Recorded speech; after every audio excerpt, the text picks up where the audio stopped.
My daughter will never get married to a poor man. I still remember that morning as if it were yesterday. The air was thick with the scent of wet cement and freshly cut timber, the sun painting long shadows across the foundation of what would soon be our newest housing project. It was one of those crisp spring mornings in Wyoming when the sky looked impossibly blue, and every sound echoed: the clang of metal, the thud of boots, the hum of machines.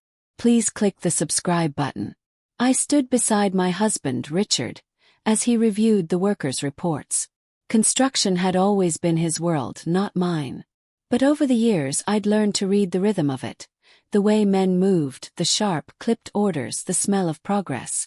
Our company, R. Monroe Constructions, had built half the town, and in our circle that meant power, money, and legacy.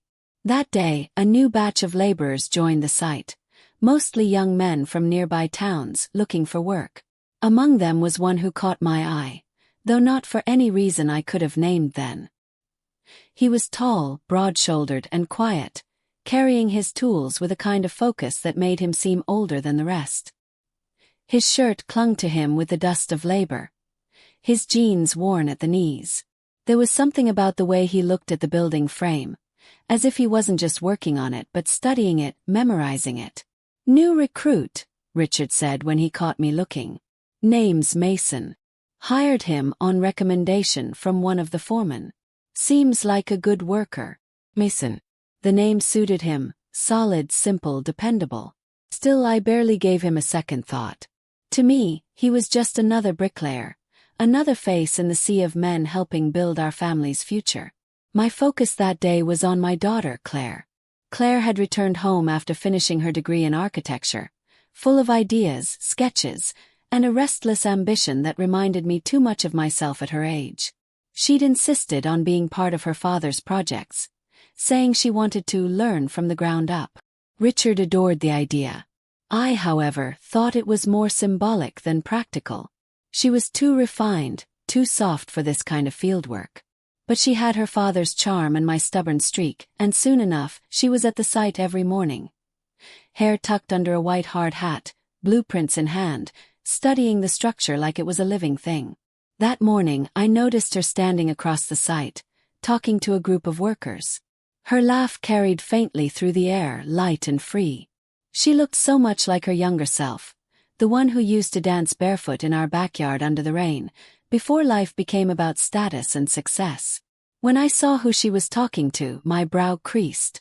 It was Mason. He was holding a trowel, explaining something to her. I couldn't hear their words, but I saw the way his hands moved.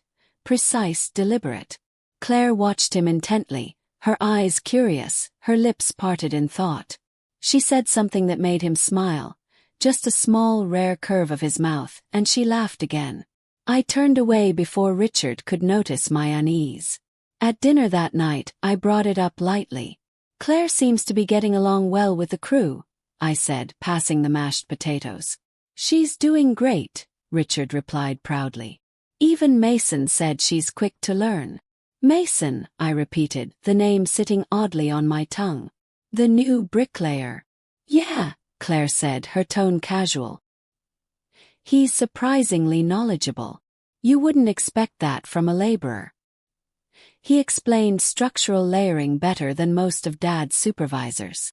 I smiled faintly, though inside something pinched. "That's impressive," I said. "Still, you should keep a little professional distance. These men aren't exactly your peers, darling." Claire gave me that look she always did when she thought I was being old-fashioned. "Mom, he's just teaching me about walls, not proposing marriage." Richard chuckled, and the conversation moved on. But my mind didn't. There was something in the way she'd said his name, something light, unguarded. That night, when everyone was asleep, I stood by the window overlooking the darkened site. From our hilltop home, I could see the distant floodlights still glowing, men wrapping up late shifts. Somewhere among them, Mason was probably cleaning his tools, tired and dusty.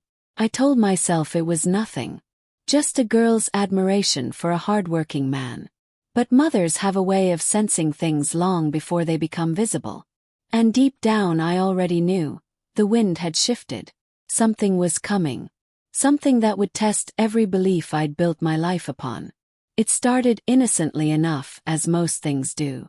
At first, I thought it was just admiration, Claire's fascination with the artistry behind construction. She'd always been that way, curious, eager to learn, finding beauty in the most unlikely places. But as the days turned into weeks, I noticed a pattern, a rhythm to her visits to the site that had nothing to do with design drafts or architectural details. I'd drive by sometimes, bringing Richard his lunch or checking on progress, and there she would be, beside Mason. Always beside him. One morning I parked near the edge of the site and watched unnoticed. The workers were busy laying the foundation for a row of duplexes. Dust rose in thin clouds, and the metallic hum of machinery filled the air. Claire stood a few feet away from Mason, her sketchpad open, her brow furrowed in focus. He was crouched near the bricks, measuring angles, explaining something with his hands. When she laughed, it was soft and effortless, the kind of laugh that doesn't happen often in adulthood. Mason looked at her for a moment longer than necessary before going back to his work. There was respect in his eyes, maybe even reverence, and something deeper I couldn't name then but would soon recognize. That night, Claire came home later than usual, her cheeks flushed, a smudge of dust on her white blouse. "Rough day?" I asked as she dropped her bag by the door. She smiled, tucking a strand of hair behind her ear. "Exhausting but worth it." Mason and I figured out a way to adjust the corner pillars without compromising the weight balance. "Mason again," I said, more to myself than to her. He paused, studying me. "Yes, he's talented, Mom. You'd be surprised. He understands the language of buildings the way musicians understand notes. He's different." I busied myself with the dishes, unwilling to meet her eyes. "Different can mean many things, Claire. I just hope you remember where you come from." She sighed, the kind of sigh that carried both patience and quiet defiance. "I know who I am, Mom. You don't have to remind me." I didn't reply. I didn't need to. The silence that followed said enough. The next few weeks were a blur of meetings, project deadlines, and endless dinner parties with clients who measured people's worth in bank accounts and last names. Yet, even amidst the noise of wealth and appearances, I couldn't shake my unease. Every time I saw Claire, her eyes seemed brighter, her voice lighter. There was a glow about her that hadn't been there before. She hummed while cooking, wore her hair loose again, and spent more time at the construction site than she did at home.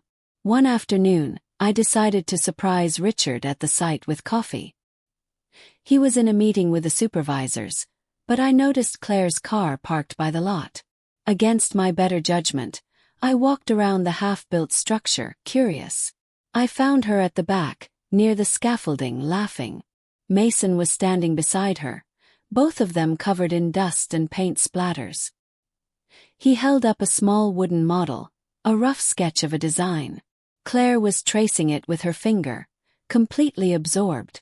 When she saw me, she froze. "Mom!" she exclaimed, startled. "What are you doing here?" "I could ask you the same," I said, keeping my voice even. "Shouldn't you be reviewing the layout inside?" She hesitated. Mason straightened up, wiping his hands on his jeans. His face unreadable but polite. "Good afternoon, ma'am." There was something striking about the way he addressed me. Not fearful, not obsequious, just calm and respectful. His voice carried depth, and his eyes. They weren't the eyes of a common laborer. There was quiet intelligence there, and a kind of sadness that lingered. "Good afternoon," I said curtly. "I hope my daughter isn't distracting you from your work."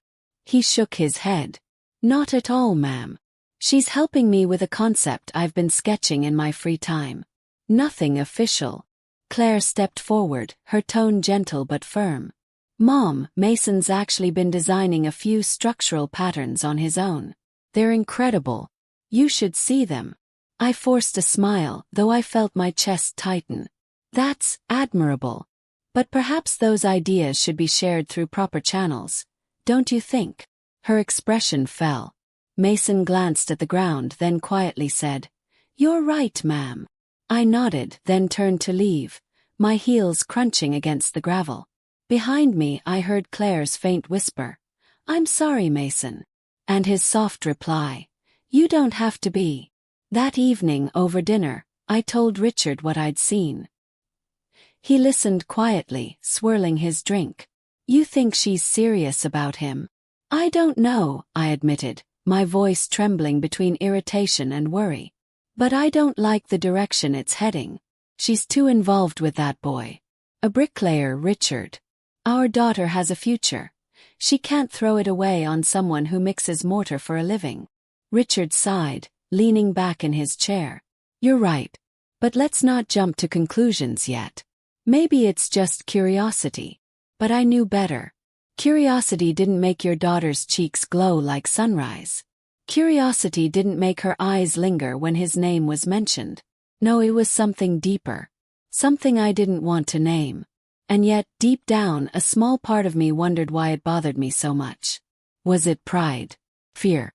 Or the haunting feeling that this story, somehow, was not new? That life was quietly preparing to show me a mirror I wasn't ready to face? By midsummer, my unease had hardened into something sharper. An intuition that refused to be silenced. Mothers know. We always do. There are glances that linger too long, sudden silences that mean too much, laughter that sounds too alive to be innocent. Claire had grown more secretive, though she tried to hide it behind busyness. She left earlier in the mornings, claiming she needed to meet the suppliers, and often came home after sunset, smelling faintly of dust and clay. Her phone, once always lying around the kitchen counter, was now glued to her side. I told myself I wouldn't pry. I told myself to trust her. But the heart of a mother rarely listens to reason when love and fear are at war. One Friday evening I drove to the site unannounced. Richard was away on a business trip, and I had this gnawing feeling that wouldn't leave me alone. The sun was dipping low, casting a golden haze over the half-finished buildings. The workers were packing up, their laughter echoing faintly as trucks rolled out of the lot. But Claire's car was still parked near the office. I waited in my car for a while, hoping she would appear. When she didn't, I stepped out and followed the sound of faint voices coming from behind the main structure. That was when I saw them. Claire and Mason. They were standing close, too close, by the scaffold where he'd been working earlier. His shirt was unbuttoned at the top, his hands rough and dusty. She was holding a sketchbook, her eyes locked on his. They weren't touching, but the air between them was heavy, almost trembling. I froze, my breath caught somewhere between shock and disbelief. "You shouldn't have come here today," Mason was saying softly. "If someone sees us." "I don't care," Claire interrupted. "I've spent my whole life doing what's expected of me, Mason. For once, I just want to follow my heart." His face tightened with emotion. "Claire, I'm not the kind of man your family wants for you. I know that. But I swear I'd give my life to make you happy if I could. And I don't need you to give your life," she whispered. "I just need you to stay." He reached out then, brushing a strand of hair from her face. Gentle, hesitant, reverent. That was enough. I stepped forward, my voice breaking through the stillness. "Claire!" They both startled, turning to face me. The look on her face, fear, guilt, love, hit me like a physical blow. Mason stepped back, his jaw tightening. "Mom," she stammered, her voice trembling. "It's not what it looks like." "Oh, I think it's exactly what it looks like," I cut in sharply. "So this is what you've been doing? Meeting behind our backs? Falling for a construction worker?" "Ma'am," Mason began, his tone calm but respectful. "Please don't. Don't you dare speak," I snapped, my voice colder than I intended. "You knew who she was. You knew she was my daughter, and you still—" "I didn't plan this," he said quietly, meeting my gaze without flinching. "I swear I didn't. It just happened." Claire stepped in front of him. "Mom, stop it. You're being unfair. He's not some random worker. He's brilliant, kind, and—" "Enough," I hissed. "Do you have any idea what people would say? What your father would say? You're risking everything for a man who lays bricks for a living." Her eyes flared with anger. "You talk as if his work makes him less human. He's more honorable than half the men you host at your dinner table." Her words cut deep, deeper than she knew. For a moment I was silent, stunned by her defiance. Then I said coldly, "You're going home. Now." She glared at me, tears glistening in her eyes, but she obeyed. Mason didn't move. He simply lowered his gaze as we passed, and for a fleeting second, I saw something in him. Pain, yes, but also quiet dignity. As we drove home, neither of us spoke. The silence between us was heavy, brittle. When we arrived, Claire went straight to her room. I stayed in the living room, staring out the window as the night deepened. My heart was pounding, my mind racing. I wasn't angry, at least not only angry. I was afraid. Afraid of what this would do to her reputation. Afraid of how Richard would react. Afraid that I might lose my daughter to a life far beneath what I'd dreamed for her. But somewhere in that storm of fear, another feeling stirred. Something quieter, unwelcome. Memory. Years ago, before we were the Monroes that everyone envied, Richard had been just a foreman, and I, a secretary at the town office. My parents hadn't approved of him. They'd called him ambitious but beneath me. I'd fought for him, loved him, believed in him. And now here I was, playing the same role my mother once did. The irony didn't escape me. But pride has a way of choking the truth before it can reach the heart. I told myself I was only protecting Claire. Yet even then, as I looked out at the dark sky, I couldn't help wondering if I was really protecting her. Or protecting the image of who I thought she should be. Richard returned 2 days later, tired from his trip and completely unaware of the storm waiting for him.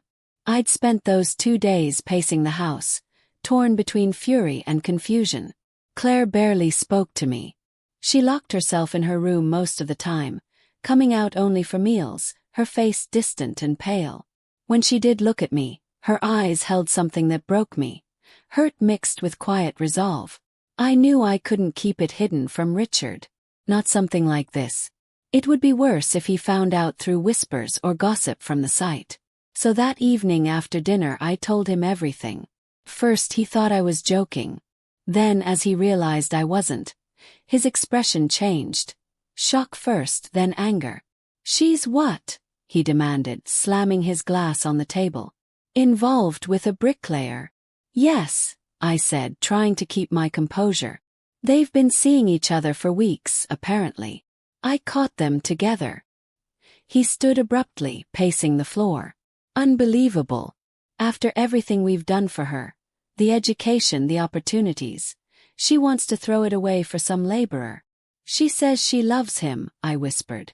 He froze, turning toward me. "Loves him?" He nodded.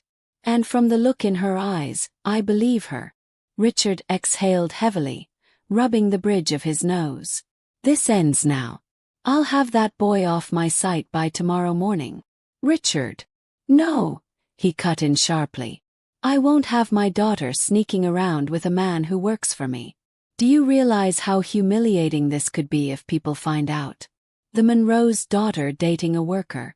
It'll ruin our reputation." I didn't argue, not yet. 'Cause truthfully part of me agreed. The next morning before sunrise, Richard drove down to the construction site. I followed quietly an hour later, unable to rest. I stayed back in the car, watching from a distance as he confronted Mason near the tool shed. The conversation was short, tense, and brutal. I couldn't hear their words, but I could read the body language. Richard's gestures were sharp, authoritative. His finger pointing, his posture firm. Mason stood straight. His head slightly bowed but not submissive. There was a stillness about him, a strength that didn't come from power but from dignity. At one point Richard shouted something. I saw the veins in his neck tighten. Mason replied calmly. His hands clenched at his sides. Then Richard pointed toward the exit, dismissing him. It was done. Mason gathered his tools, threw his worn satchel over his shoulder, and walked away without looking back. And just like that he was gone. When Richard came home later that day, Claire was waiting for him. She must have guessed what had happened. The moment he stepped through the door, she confronted him. "You fired him." Richard didn't even try to deny it. "Yes, I did. And if you have any sense left, you'll forget him and move on." "You had no right," she cried, her voice trembling. "I had every right," he thundered back. "He was my employee, and he had no business getting involved with you." He knew his place and chose to cross the line. Claire's eyes filled with tears, but she didn't back down. "You think love is about place, about class. You're wrong, Dad. You're both wrong. Mason didn't use me. He didn't even want me to tell you. He's proud, too proud to take anything that isn't earned." "Enough," Richard barked. "You're not seeing him again, Claire. Do you hear me? Not ever." She glared at him through tears. "You can fire him, Dad, but you can't erase him." Then she turned and ran upstairs, the slam of her door echoing through the house like a gunshot. That night was the first time in years that our home felt divided. Richard was restless, pacing, muttering about ungrateful children. I sat by the window, staring out at the moonlit hills, my heart heavier than I could bear. I kept thinking about Mason, about the way he'd looked at Claire, not like a man chasing opportunity, but like someone who'd found something sacred. I wanted to hate him, but something inside me refused. Later, when I checked on Claire, I found her asleep, still in her clothes, clutching a small folded note in her hand. I gently pried it loose and read it. "Claire, I never meant to cause you pain. I know your parents will never approve of someone like me. And I don't blame them.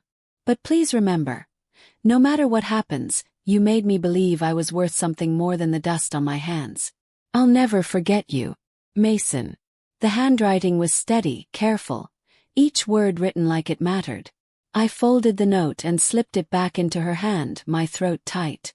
For the first time, I felt the faint stirrings of guilt. I told myself it was for Claire's sake, that we'd done the right thing. But deep inside, I couldn't shake the feeling that we'd punished a good man for being born on the wrong side of opportunity. And though I didn't know it yet, that decision to drive him away would soon bring buried truths to light. Truths that would tear open wounds we didn't even know we still carried. A week passed, and the house was steeped in silence. Claire barely spoke to either of us. She went through her days like a ghost, her smile gone, her laughter replaced by a quiet that frightened me more than anger ever could. She didn't eat much, barely slept, and often sat by her window, staring out toward the town where Mason lived. Richard tried to distract her, offered her new projects, a short trip, anything to pull her out of it. But nothing worked. Every gesture seemed to push her further away. I told myself it would fade. That time would dull the ache, that she'd forget him the way girls forget their first loves. But somewhere deep down I knew better. Love like that, raw, unguarded, defiant, doesn't simply fade. One afternoon, I drove into town to deliver some documents to our site office. Richard had sent word that we were having trouble with some permits, and I decided to handle it personally.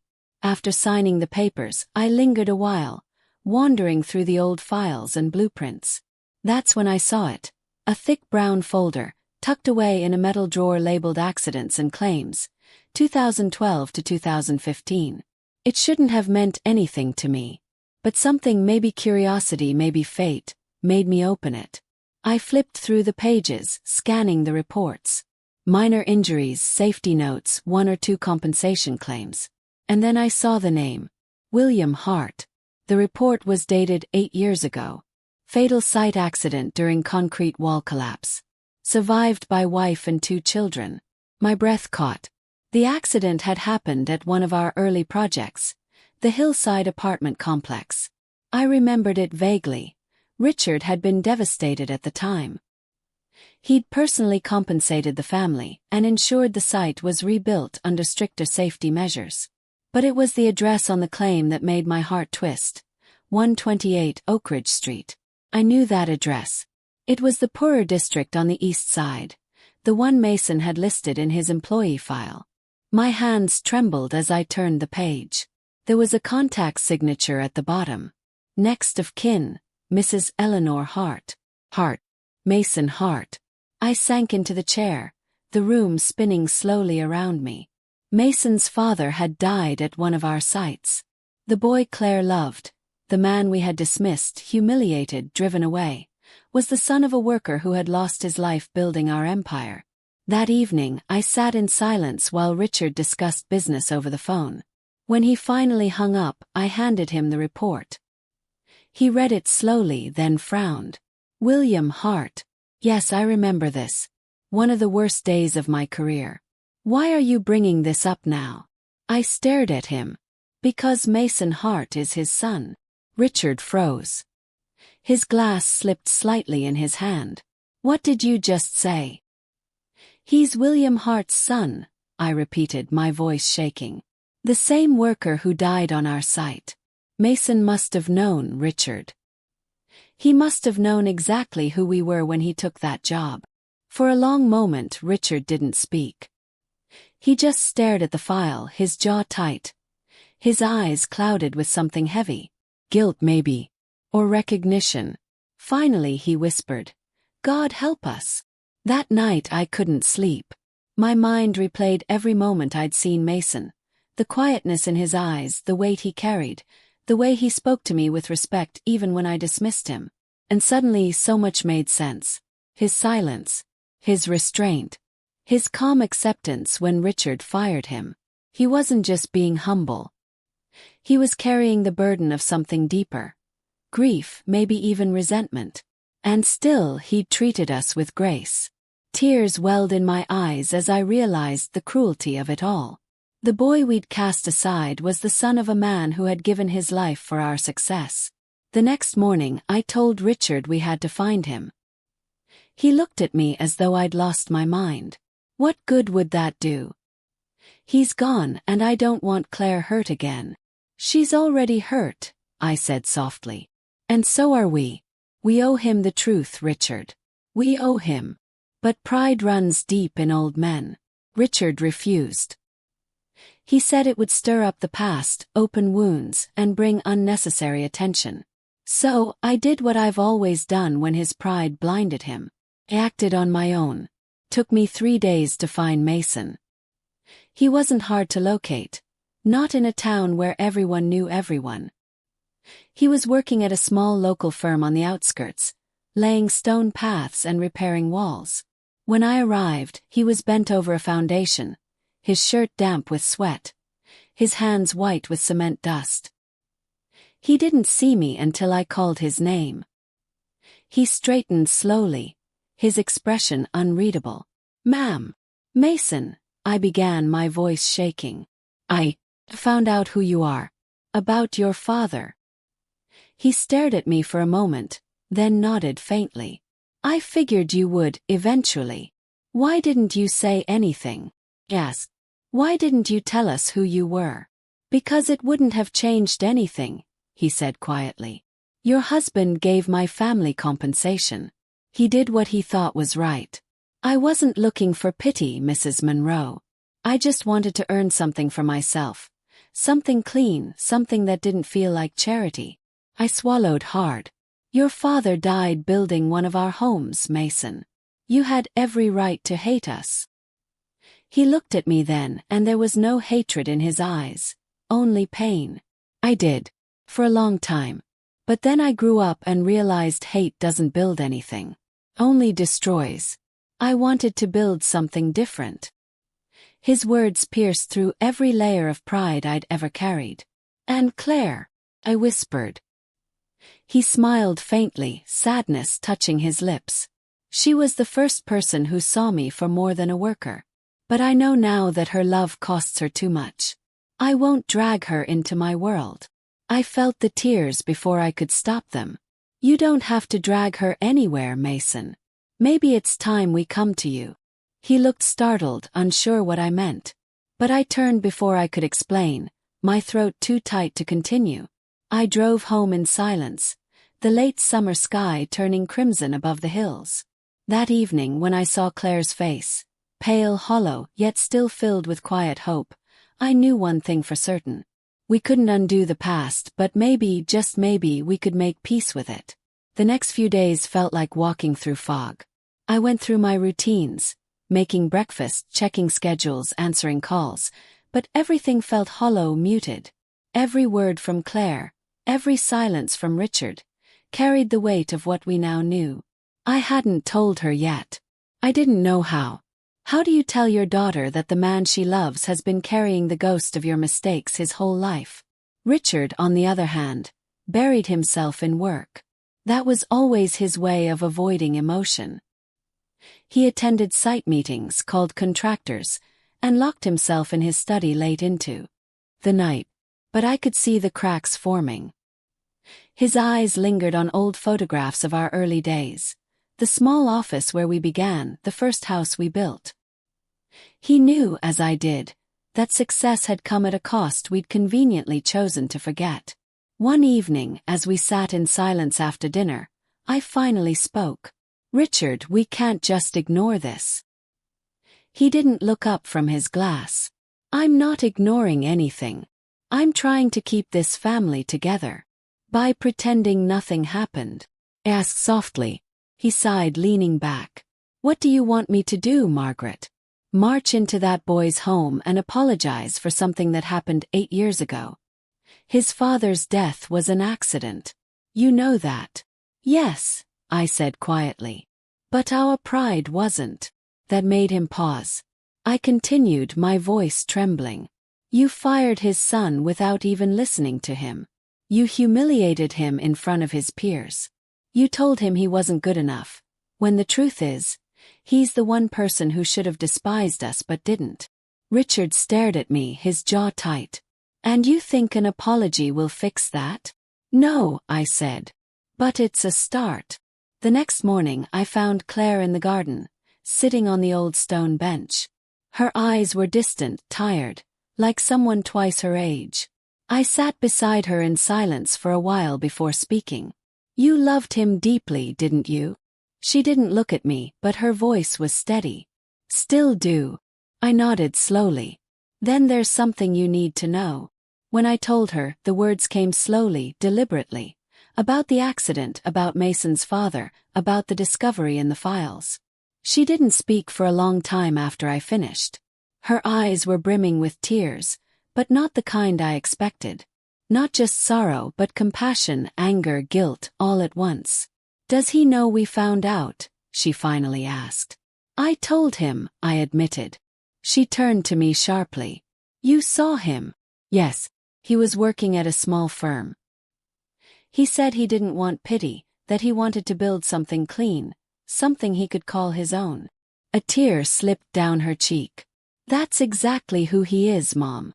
You see now, don't you? Why I love him." I took her hand, squeezing it. "I do. I truly do." For the first time in weeks, she leaned into me. No longer angry, no longer defensive. Just quiet.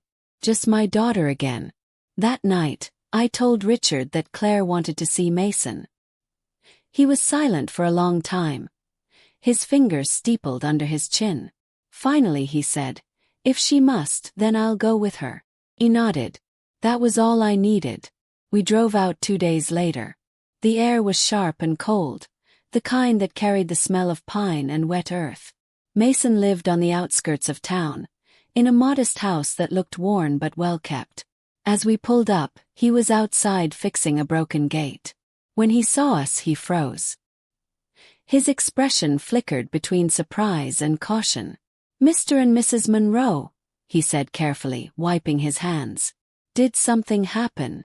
Richard stepped forward first, his usual confidence replaced by a strange, fragile humility. "We came to talk, son." Mason glanced at me, then at Claire, who was standing just behind her father. Her eyes met his, and for a moment the world seemed to stop.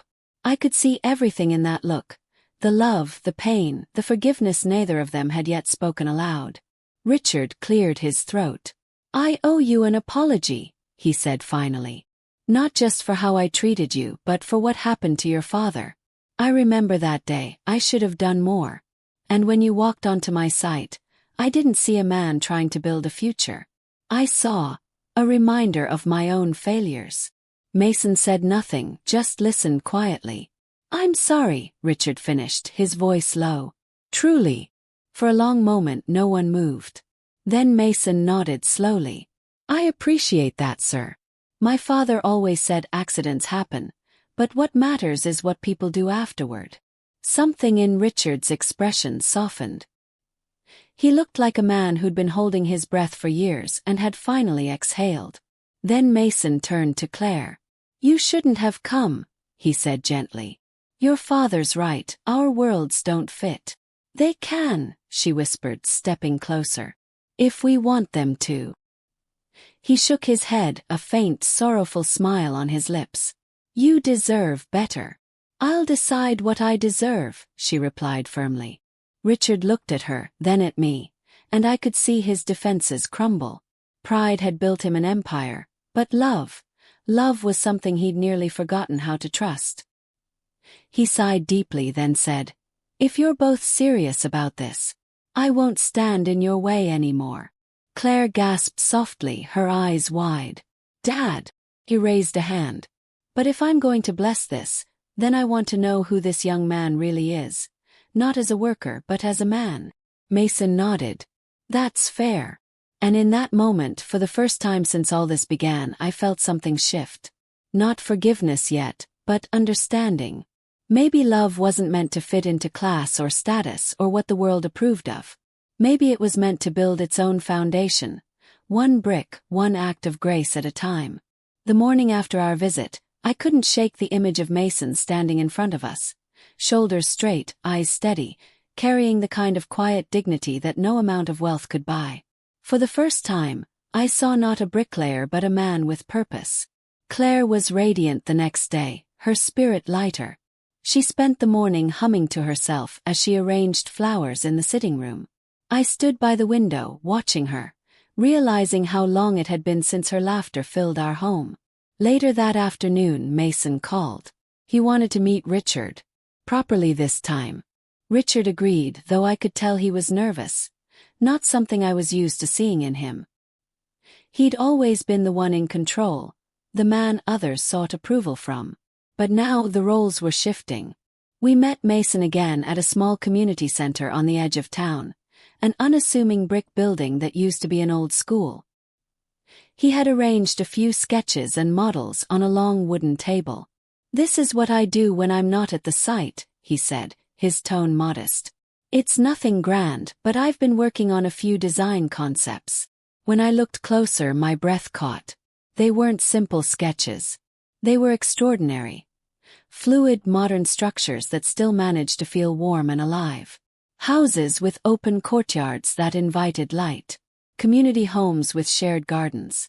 Schools built from local materials, efficient and beautiful. Each page spoke of someone who not only understood architecture but understood people. The way they lived, breathed, and needed space to belong.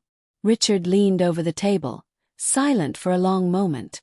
Then he said quietly, You designed all this? Yes, sir, Mason replied. I took some night courses in technical drawing. Couldn't afford college, but the internet helps. I study whenever I can. Richard nodded slowly, turning another page. You've got an eye for balance. And those corner reinforcements, clever. That's not just drawing, that's engineering sense. Mason smiled faintly. My father taught me to build from the inside out. Said a good structure is like a good man, strong where no one's looking. That line hit me harder than I expected. I caught Richard's expression. He was visibly moved but tried to hide it behind a professional calm. You ever think about going to school for this? He asked. I wanted to, Mason said. But after my father's accident, there wasn't money for that. I needed to work to take care of my sister. At that moment, I noticed something I hadn't before, a framed photograph on the wall of Mason and a young girl. She looked about 12, her smile bright but her eyes tired. Your sister, I said softly. He nodded. Ella. She's been sick lately. A chronic heart condition. The medication costs a lot, so I take every job I can find. Silence hung heavy in the air for a moment. Claire walked over and gently touched his arm. Why didn't you tell me? Mason shrugged. I didn't want pity. I wanted to make something of myself first. That was the moment Richard stepped back, exhaling deeply. His voice was different when he spoke again, no longer commanding but thoughtful. You remind me of myself when I started. Only difference is I had help. He turned to me, his eyes softened. Margaret, what do you think? I smiled faintly. I think your pride finally met its match. Mason chuckled nervously, unsure if we were teasing or serious. But Richard continued. I want you to come to my office next week. Show me more of your work. I have a client who's been asking for new residential designs. Maybe we can collaborate. Mason blinked, surprised. Sir, I don't know what to say. Say yes, Claire said quickly, eyes shining. Richard smiled faintly. Say you'll prove me wrong, that's what I'd prefer. That evening as we drove home, the car was quiet, but not in an uncomfortable way. It was the kind of quiet that follows realization, that moment when you see the world differently and don't quite know how to describe it. When we got home, Richard went straight to his study. I followed him in and found him sitting at his desk, staring at the blueprints spread across it. Without looking up, he said, He's good, Margaret. Better than good. He's gifted. I leaned against the doorway, smiling softly. So what will you do? He rubbed a hand over his face. Help him. We both will. Over the next few weeks, Mason began working closely with Richard. He came to our office every morning, clean-cut, punctual, humble, but with a spark of quiet brilliance that even the senior architects noticed. Clients began complimenting the new concepts, lighter structures, more efficient builds, designs that felt human. Richard would smile and say, Young man on my team came up with that. And for the first time, I saw not just professional respect forming between them, but something deeper. One afternoon, I brought lunch to the site and found them laughing together. Richard was showing Mason how to read the old construction codes he'd written years ago. Mason was explaining new sustainable materials he'd been researching.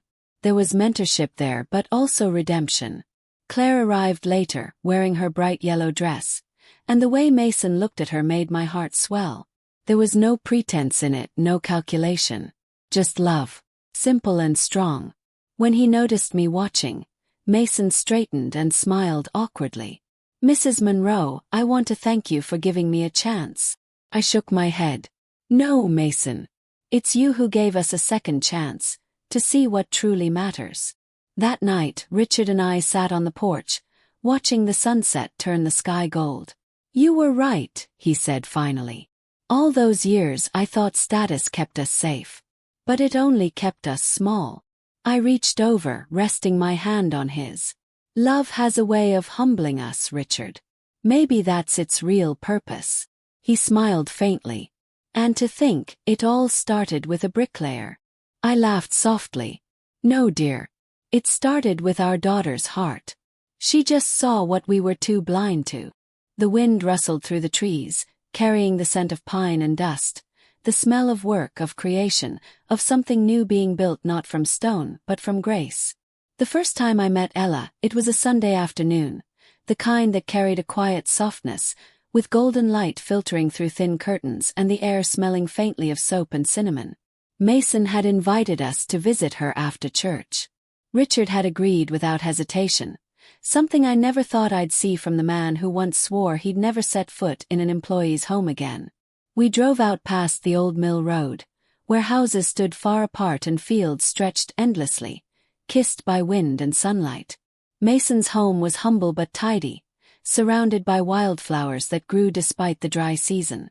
When Ella came out to greet us, she was smaller than I expected, fragile, pale, but with the same brightness in her eyes that her brother carried. She wore a loose cardigan, her thin wrists almost vanishing into the sleeves. Mason's told me so much about you, she said softly, smiling up at me.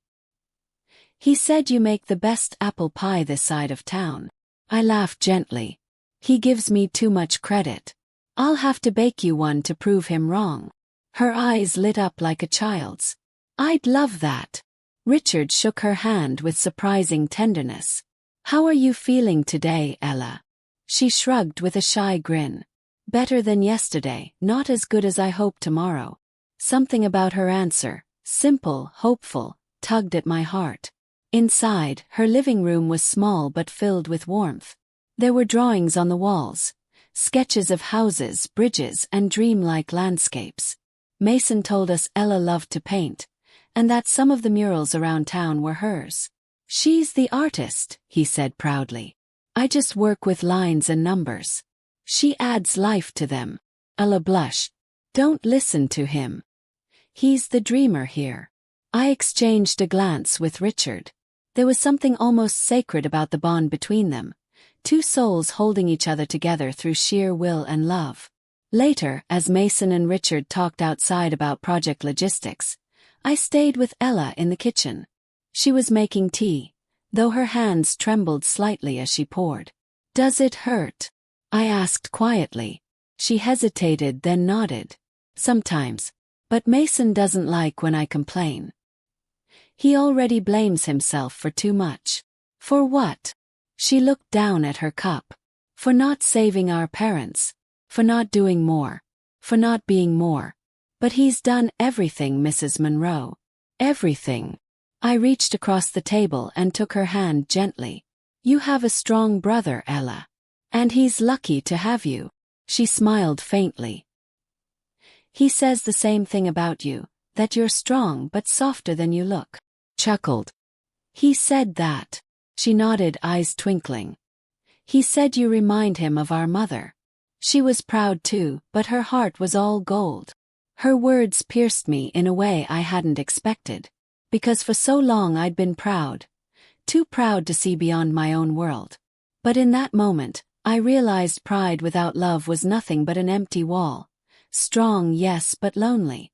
As weeks passed, Ella's health began to decline.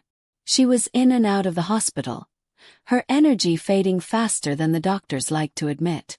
Mason tried to keep working while caring for her, but exhaustion began to show in his eyes. One evening he arrived late at our office. His clothes were dusty, his eyes red. Richard was about to scold him for missing a deadline, but one look at Mason stopped him cold. She collapsed again, Mason said quietly. The hospital says she'll need surgery soon. But the cost, he trailed off, shaking his head. It's more than I can afford. Without hesitation, Richard turned to his desk, opened his drawer and pulled out a checkbook. Mason stepped back, startled. Sir, I can't. Yes, you can, Richard interrupted. And you will. Consider it an investment. Not in your work, but in your life. Tears welled in Mason's eyes. You've already done so much. This isn't charity, son, Richard said firmly. This is what decent people do for each other. I placed a gentle hand on Mason's arm. Let us help. You've carried too much on your own. He looked at us, truly looked, and his face softened into an expression I'll never forget. Gratitude mixed with disbelief. Thank you, he whispered. The surgery took place 2 weeks later. We all waited in the hospital corridor, the air thick with antiseptic and nerves. Claire clung to my hand, Mason paced endlessly, and Richard sat still, his face unreadable. Hours passed. Then the surgeon finally stepped out, pulling off his gloves with a tired smile. She's going to be fine. The procedure went better than expected. Mason let out a sound, half sob, half laughter, and collapsed into a chair, tears streaming down his face. Claire knelt beside him, wrapping her arms around his shoulders. I felt my own eyes burn as I looked at Richard. He wasn't looking at them. He was looking upward, whispering something under his breath. Prayer, maybe. Thank you. Over the next few weeks, we visited Ella often. She recovered slowly, her color returning, her laughter brightening the small hospital room. She called Richard Mr. R., said he reminded her of a grumpy guardian angel. He pretended to scowl at that, but I caught him smiling more than once. When Ella finally came home, the whole town seemed to breathe easier. Mason threw a small thank you dinner, Just family, as he called us. He cooked, she decorated, and Claire brought flowers. It wasn't a mansion dinner. No crystal glasses or fine china. Just a wooden table, warm lights, and the laughter of people who had learned the hard way that love, in its truest form, needs no status to exist. As I looked around that table, I realized something beautiful had happened. The walls we'd built between us and them had fallen. We were one family now, bound not by blood, but by forgiveness and grace.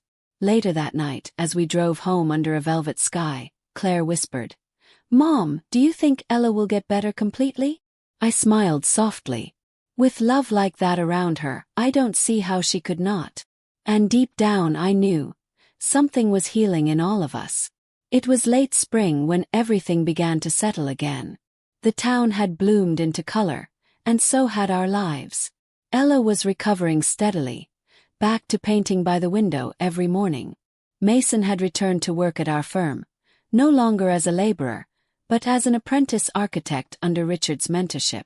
There was a quiet joy that filled our days.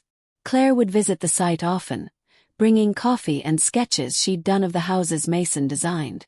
They looked inseparable, two souls finding rhythm in each other's company.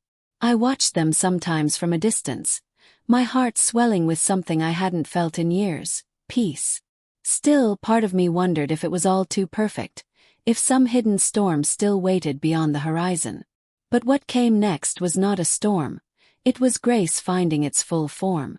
One Sunday afternoon, Mason asked if he could visit. His voice over the phone was calm but firm, the kind of tone that said he'd made a decision. Richard and I agreed, though we both knew what was coming. He arrived early, wearing a navy blue suit that looked slightly too big for him, as though borrowed for the occasion. But the way he carried himself, upright, steady, respectful, made him seem larger than life. Claire wasn't home when he came. She'd gone to pick up flowers for Ella's small art exhibit later that evening. Mason greeted us politely, then asked if we could sit outside. The spring air was cool, the scent of lilac thick around the porch. Richard poured coffee for all of us, and for a few moments we simply sat in silence, listening to the birds and the faint sound of hammers from the distant construction site. Finally Mason spoke. "Mr. and Mrs. Monroe," he began, his voice steady but tinged with emotion.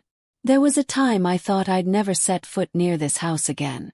But you've both shown me more kindness than I ever expected, and I'll never forget that." He paused, exhaling. "I came today to ask for your blessing to marry Claire."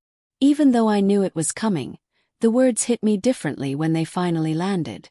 There was no hesitation in him, no fear, just love wrapped in humility. Richard leaned back slowly, his gaze unreadable. "You've thought this through?" "Yes, sir," Mason said. "I know our lives won't be easy, and I have no illusions about what I can or can't offer her. But I can promise you this. I'll never let her face a day wondering whether she's loved." His voice wavered just slightly on the last word. I felt tears sting my eyes before I could even speak. There was such honesty in him, such quiet strength. He reminded me of the man Richard used to be when we were young, before the business, before pride dulled his gentleness. Richard didn't answer immediately. He turned his gaze toward the fields, his hands clasped together as though in silent prayer. Finally he said, "You know, when I first met you, I thought you were just another worker trying to reach above his station. I couldn't see past my own walls. But you proved me wrong, son. You've earned everything, my respect, my apology, and my blessing." Mason's lips parted slightly, as if unsure he'd heard right.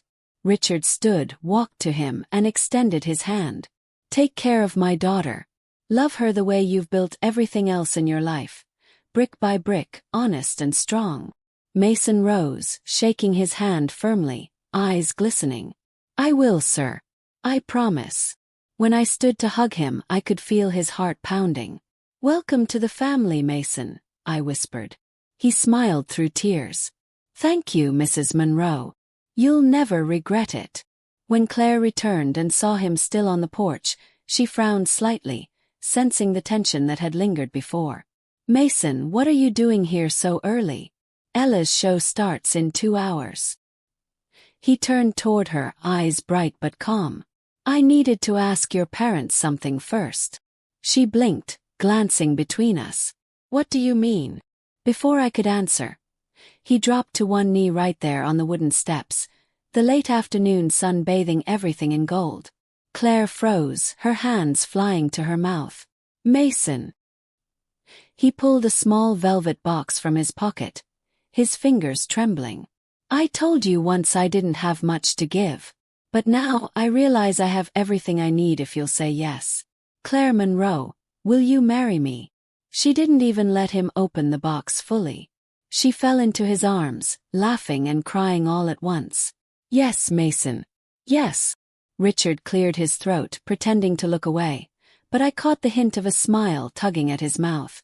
As Mason slipped the simple gold ring onto her finger, I felt an ache deep in my chest, not of sorrow but of pride. My daughter had chosen love over luxury, heart over image. And somehow that choice had set all of us free. The wedding was planned quietly, without grandeur. Claire wanted it that way, just close family and a few friends. The ceremony took place under the old oak tree by the construction site, the same place where Mason and Claire had first spoken, where dreams had been laid like bricks in the foundation of something greater than themselves. Ella was well enough to attend, radiant in a soft blue dress. She stood beside Claire as maid of honor, her eyes glowing with tears and joy. When the vows were spoken, there wasn't a dry eye in sight. Richard and I watched them exchange rings, and I realized something simple but profound. Love, when it's real, rebuilds everything it touches. After the ceremony, Mason walked up to Richard, handed him a rolled-up sheet and said, "This is for you, sir." Richard unrolled it carefully, and there it was, a new design for a home. But not just any home. It was the Monroe estate reimagined, expanded with open courtyards, green spaces, and a small guest house labeled Ella's studio. Richard stared at it for a long time before saying quietly, "You've given us more than a design, son.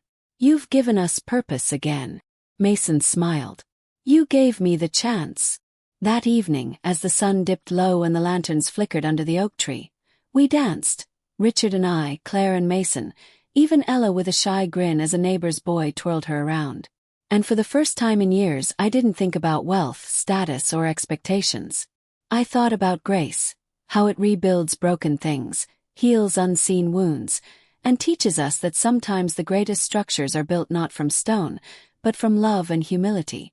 Time has a way of softening edges and revealing truths in ways we never expect. Months turned into a year, and the seasons cycled through their slow dance. The construction site where it all began buzzed with new life. Blueprints sprawled across desks, machines humming, workers moving with purpose. Mason wasn't just an apprentice anymore. He was a valued architect, his designs shaping homes that blended strength with warmth, innovation with tradition. Claire and Mason's wedding was just the beginning of a new chapter, not only for them but for all of us. Ella's health improved steadily. The surgeries, the treatments, and the quiet love that surrounded her worked miracles. She returned to painting full-time, her art blossoming into something vibrant and hopeful. Our home, once filled with silence and tension, echoed with her laughter again, and the smell of fresh paint mingled with Richard's cigar smoke on the porch. One afternoon, I found Ella and Claire planning a small community art exhibit. Mason was there too, sketching designs for a new community center, a place where creativity and construction met. Richard approached me quietly, his face softer than I remembered. "You were right, Margaret. Pride almost cost us everything." I smiled, resting my hand on his arm. Love gave us back more than pride ever could. Mason and Claire built a life grounded in humility and hard work. Their home was modest but filled with warmth. Open windows, sunlit rooms, walls adorned with Ella's paintings. They hosted dinners where neighbors gathered, children ran laughing through the yard, and stories were shared over glasses of lemonade and late-night fires. One evening, as I sat watching them from the porch, Mason came over and handed me a small package wrapped in brown paper. Inside was a model, A miniature of the Monroe estate, reimagined in Mason's signature style. Graceful arches, open courtyards, and a quiet garden dedicated to William Hart, Mason's father. "It's a tribute," Mason said softly, "to the man who built more than just walls. To the man whose legacy gave us all a second chance." Tears pricked my eyes. "It's beautiful." He smiled, taking my hand gently. "So are you." Looking back, I realized that the union we once opposed was never about class or status. It was about fear of change, fear of losing what we thought defined us. But Mason and Claire showed us that love doesn't care about wealth or social standing. Cares about courage, about heart, about building something lasting from the broken pieces. Together we rebuilt more than a family. We rebuilt hope. And that, in the end, is the strongest foundation of all. Don't forget to click the subscribe button.